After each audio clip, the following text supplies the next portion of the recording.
मंडळी, मी सहजासहजी कधीच व्हिडिओ शेअर करायला सांगत नाही, पण आज सांगतोय. आणि हा व्हिडिओ शेवटपर्यंत नक्की बघा, कारण ऋतिक रोशनच्या एक्स गर्लफ्रेंडला झालेला हा आजार उद्या कोणालाही होऊ शकतो.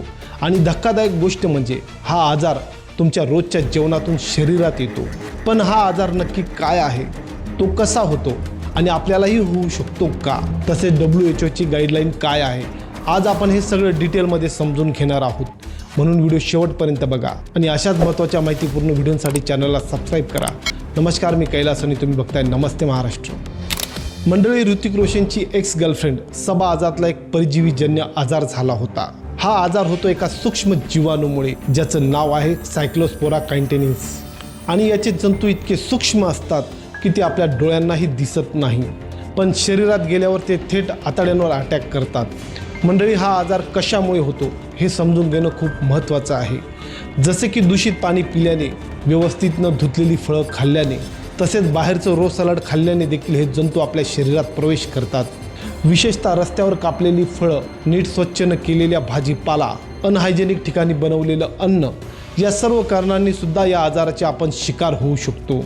या आजाराची सुरुवात साध्या सिम्पटम्सने होते, जसे की पोटदुखी, जुलाब, उलटी, भूक कमी होणं, सतत थकवा.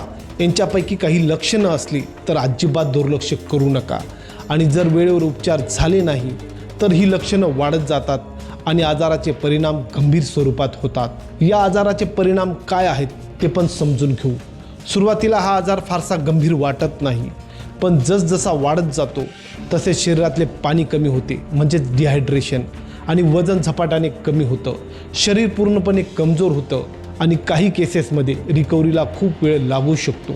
मंडळी, सबा आझादने हॉस्पिटलच्या बेडवरील फोटो शेअर करत स्वतः सांगितलं की हाय ट्रीटमेंट चालू असून सुद्धा ती जवळपास 14 दिवस आजारी होती. तिचं 4 किलो वजन कमी झालं आणि ती इतकी कमजोर झाली की साधं चालणंसुद्धा कठीण झालं होतं. मंडळी, आपल्या दैनंदिन सवयींमध्ये निष्काळजी केल्यास हा आजार होण्याची शक्यता जास्त आहे, पण काही लोकांसाठी तो जास्त धोकेदायक आहे. जसे की लहान मुलं, वृद्ध व्यक्ती, गर्भवती महिला आणि ज्यांची ह्युमिनिटी कमी आहे, अशा लोकांमध्ये हा आजार जास्त सेव्हर्स होऊ शकतो. आता सगळ्यात महत्त्वाचा प्रश्न, हा आजार टाळायचा कसा? उत्तर अगदी सोपं आहे. फळं भाज्या नीट धुवा, बाहेरचं रॉ सलाड टाळा, फक्त स्वच्छ आणि उकळलेलं पाणी प्या, हायजीन मेंटेन करा. या छोट्या सवयी तुम्हाला मोठ्या आजारापासून वाचवू शकतात. तर मंडळी, ऋतिक रोशनची एक्स गर्लफ्रेंड सबा आझाद नेमकी कोण आहे? सबा आझाद ही फक्त एक अभिनेत्री नाही, ती एक सिंगरसुद्धा आहे. तसेच थिएटर आर्टिस्ट आणि इंडिपेंडेंट म्युझिक सीनमध्ये ॲक्टिव्ह आहे. तिने अनेक वेब सिरीज आणि चित्रपटांमध्ये काम केलं आहे. सबा आझाद जास्त करून रॉकेट बॉय या वेब सिरीजमुळे चर्चेत आली. या सिरीजमध्ये तिने परवाना इराणीची भूमिका केली होती. ही भूमिका खूप बोल्ड, मॉडर्न आणि इंडिपेंडेंट मुलीची होती, जी प्रेक्षकांना खूप आवडली. सबा आझाद आणि ऋतिक रोशन हे दोघं 2022 पासून रिलेशनशिपमध्ये आहेत. ते अनेक इव्हेंटमध्ये एकत्रसुद्धा दिसले आणि तेव्हापासून हे कपल चर्चेत आहे.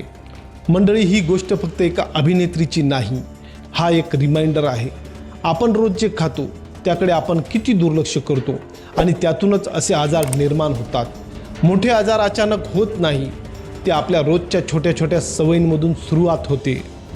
मंडळी, तुम्ही बाहेरचं सलाड खाताना काळजी घेतात का? कमेंटमध्ये नक्की सांगा. आणि हा व्हिडिओ तुमच्या फॅमिली आणि मित्रांसोबत नक्की शेअर करा. पुन्हा भेटूया पुढच्या व्हिडिओत एका नवीन माहितीसोबत. तोपर्यंत जय महाराष्ट्र.